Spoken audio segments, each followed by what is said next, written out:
Alright, ladies and gents, welcome back to Global Currencies University.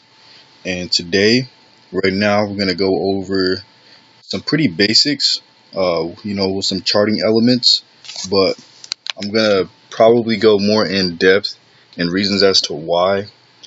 So you'll not only get more of a in-depth understanding of how you can market charts, but today specifically, I want to cover Fibonacci because a lot of people have been asking, what is Fibonacci?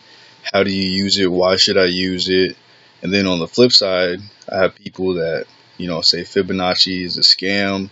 It doesn't work, this, and that. So, I'm gonna kind of validate both sides of the arguments, but I'm gonna provide you with unbiased perspective on it. So, starting out, we're at this USD JPY chart. You might have seen me chart up on some previous videos.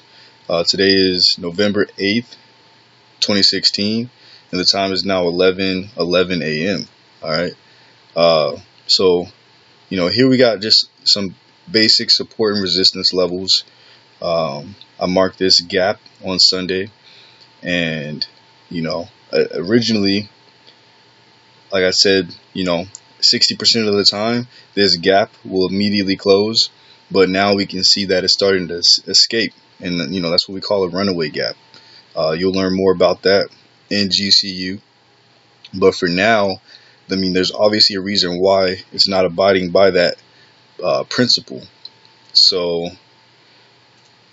we'll go ahead and put another resistance line right here.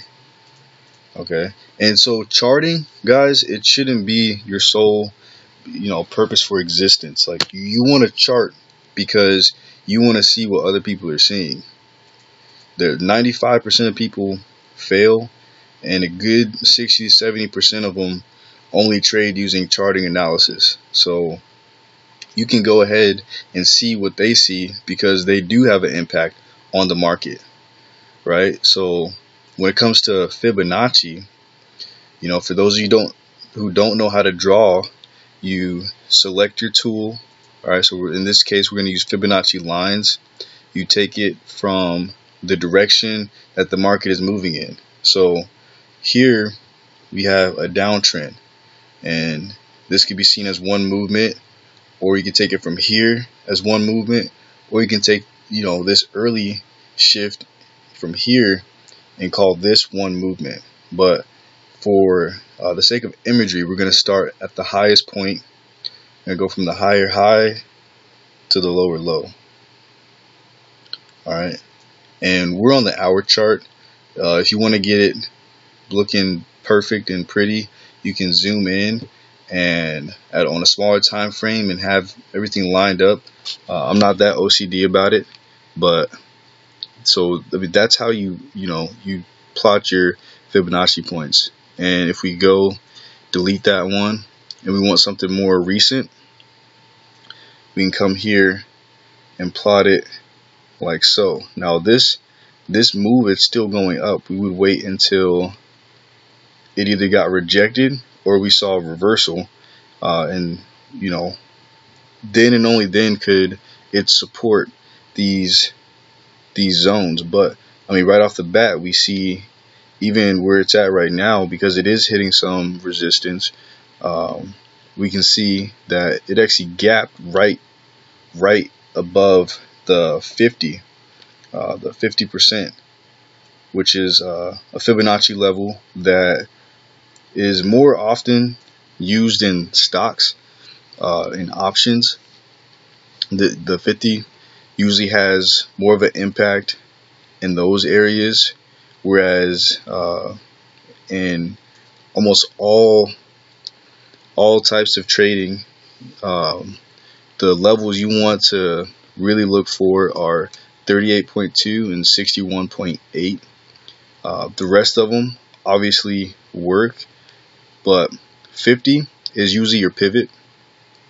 In this case, we can see that we went over pivots in the earlier lessons, where basically where support, once it breaks through, it then becomes resistance, and we can see that 50 is actually the pivot point.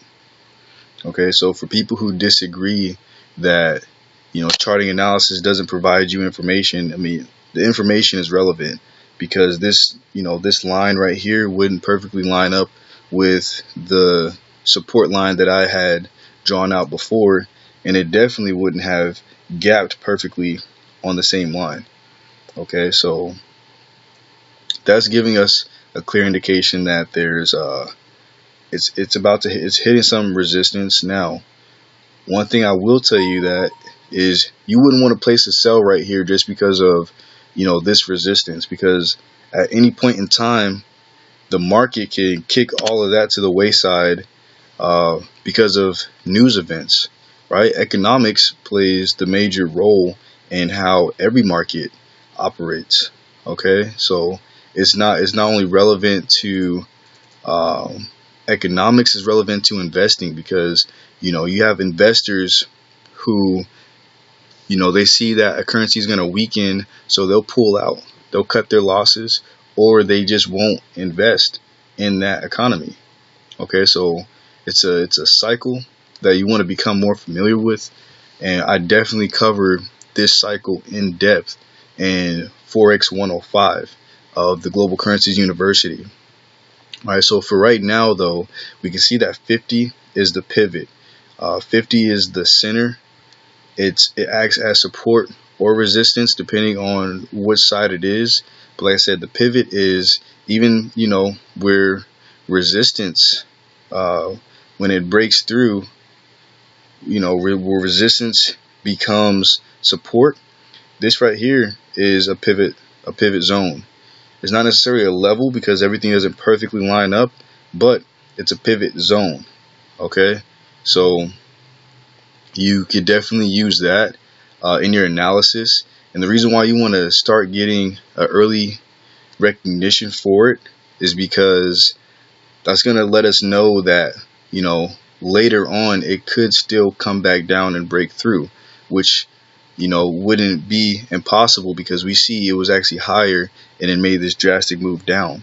So definitely keep this zone on your charts. Okay, and so the reason why I say 38.2 and 61.8 is because statistically those are the more aggressive Fibonacci levels. Every level in Fibonacci plays a central role in the way that the market adapts to it, and I mean, it's really, I think now more than ever, it's really psychological, is because now that it has such a high impact on how people trade. A lot of people, they trade just based on Fibonacci. When they see it hit this 38.2, they trade the reversal. So when they see it hit that 61.8, they trade the reversal. So that's another big thing. But you don't only want to trade based on Fibonacci.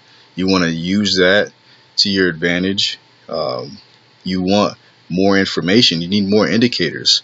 So in this case, it could be an economic indicator. It could literally be another chart indicator. You want as many indications as possible, because the more indications you have, the higher your winning percentage will be. Because in this market, guys, you can go 2 months, 3 months without losing a trade. All it's going to take with an over leveraged account is one trade where those 3 months of earnings were gone. Okay, so in that, you want to trade using proper risk management, which we talk about in 105. You definitely want to leverage and lot size, that goes right along with risk management. But like I said, you need more indications. So Fibonacci is not this end all be all, and there's no such thing as an end all be all strategy. There just isn't. And that's defined by what people perceive as Forex strategies. How I trade is my own strategy, but I'm not a robot. right? There are plenty of robots that can, you know, easily trade using, you know, just different indicators. You know, we've got different moving averages. You know, there are robots out there that'll trade just based on moving averages for you. So if that indicator was as successful as people made it to be, then I mean everybody would be rich because we would just use the robots to place trades for us while we're sleeping. But that's not the case. Same thing with Fibonacci, same thing with harmonic patterns, same thing with everything that we're going to cover. Okay, but for now I want you to know that 38.2, 61.8 are the strongest levels, because that's where reversals tend to happen and the movements are much more aggressive. All right, you can still have your movement on the other levels. It's not only defined by these two levels, your 23.6 and your you know, those other levels, they're going to give you some support and resistance along the way. They're going to give you pivots, right? Because the market isn't acting just by these numbers. It's actually acting on news, and it's adjusting to people's perception of the market. So, but 38.2, we see this is the move. So everything after here would be relevant. Okay, so in this instance, it started making its way up.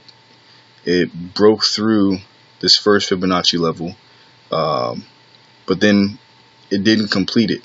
You had about 1, 2, 3. You had 3 candles that closed above it, and the rest were getting pushed down. So there's heavy resistance in the market right here, just like there was some heavy support, and it took news to break through it. So when it didn't break, you know, it started ranging or consolidating, where volatility started to thin out. You typically don't want to trade during times of low volatility, and you don't want to trade during you know, a market that's ranging, especially if you don't know what you're doing, because I mean anything could happen at that point. You know, any bank with a lot of money can come in, place a trade, and cause the market to, you know, skyrocket, and it could not go in your favor. So, you know, you typically have a higher chance of, you know, taking on a winning trade when you're trading during times of high volatility, because you are looking at the same chart that everybody else is looking at, right? You're using the same news that everybody else is looking at. So when people say the trend is your friend, you know, that doesn't mean that, you know, since this is an uptrend, I want to buy and ride the trend. No, it means that, you know, I want to, you know, just like fashion, I want to hop on the same trend as everybody else, but you don't want to just jump into anything, because at any point in time that trend could come to an end. Okay, so, you know, we use Fibonacci to kind of give us indications of reversals, right? You go on a higher time frame, you'll be able to see that, you know, this break that's happening, it could keep going up, or it could reverse right here. So it's definitely, you know, it's a good tool to use, but like I say, I can't stress it enough, don't solely rely on it. All right, here we can see that, let's see, we see that it gapped, and it actually gapped perfectly on this 50. So not only that, but the, you know, no matter where I place this, you know, this Fibonacci, it gives us some level of support and resistance, and that's basically because people chart it differently, people use it differently. And you know, when it comes to, you know, your Fibonacci chart, you have different types. You legitimately have, I like to use the Fibonacci arcs, Some people like to use the spirals. Some people like to use Fibonacci time zones, even channels. Right, I use Fibonacci arcs, and see, in this case we're 61.8. Some people would have traded the reversal just because they see that 61.8, which it could have been in their favor, but in this case, once it broke through, it literally bounced off. It bounced its way away from the 61.8.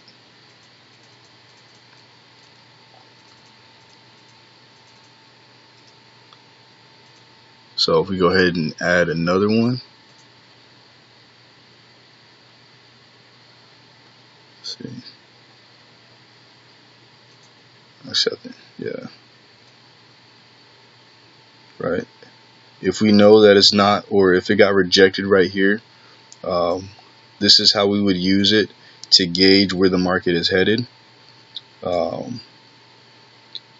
Right around here, 38.2 is the most aggressive Fibonacci level. So there's Fibonacci levels and there's Fibonacci extensions. When it comes to Fibonacci levels, 38.2 is your most aggressive. So seeing as how the market is still moving, but if this was a resistance level that rejected it, and it started making a move down right around here, no matter what part of this arc, you could expect to see some kind of movement in the opposite direction. Alright, now there's plenty of calculators and tools out there that claim that 38.2 will get a movement of 10-15 pips. All of that is garbage. Like I said, it takes one wrong in calculation and your account could be gone. So another important thing, aside from using proper risk management, is that it goes right along with that. You don't want to enter one trade using all your account balance just on one figure or just on one indicator. Okay, so with that, what we do is we come in here. So we're in the trading platform, we come into the university, and we look at the news. Right, today is Tuesday. I keep forgetting, but it is election day. Today is Tuesday, and so we actually have two news events that are happening. We have the JOLTS opening, which actually played to the favor of the United States dollar, and then we also have the a current account report, and it actually weakened the Japanese yen. So in this instance, where a lot of other people saw this information, it's a sign that the U.S. economy, in short, is going to do good. And adversely, we have the Japanese yen about to weaken. That plays directly into the favor of this market. So I could have actually been trading while I was teaching, but in this case, where the US dollar is your base pair, if you're going to buy, you want the US dollar to increase. If you're going to buy, you want the Japanese yen to decrease, right? You don't want both of them to increase, because that will generate movements like this where it's stuck and it can't get out. It's trapped, it's ranging, it's consolidating. You need that base currency and that quoted currency to be moving in opposite directions. That'll get you movements like this. Okay, a lot of other people, they'll trade. They'll scalp. They'll get in here. If we zoom in,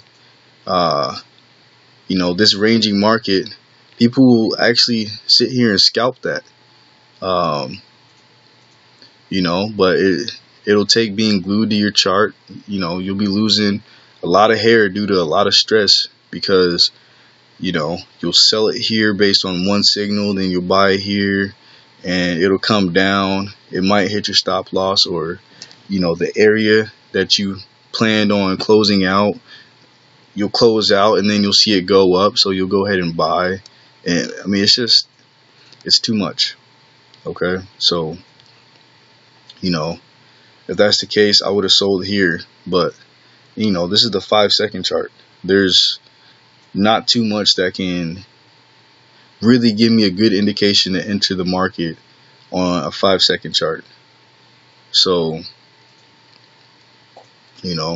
stick to whatever time frame that you are most successful with. Most people that I teach, I usually teach from the 1 hour chart all the way up to the monthly chart. But if for some reason you trade better with a 30-second chart, then by all means. If you trade better with the quarter chart, a chart that goes by each quarter, then by all means. Okay, you could even trade the yearly chart. Now, of course, you would actually need a lot more money. I mean, you'd have to more than likely have a $10,000 account for every 0.01 lot size that you decided to do, just because of drawdown and different things. But it's good to look at these charts just to get an idea of the history and the flow of each market. Once you get the flow, it makes tracking economic cycles a lot easier. I get into that. I tell you which reports, which news releases to look out for each currency, right? So a lot of these charts, they only go back but so far. 2002 for UJ.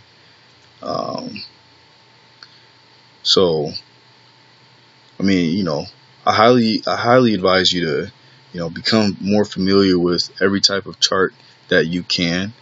When you're actually over here trading options, and your closing period is within a minute, then this 5-second chart will definitely come in handy. As well as the minute chart. But for now, I usually tell people to stick with the hour chart. There's not too much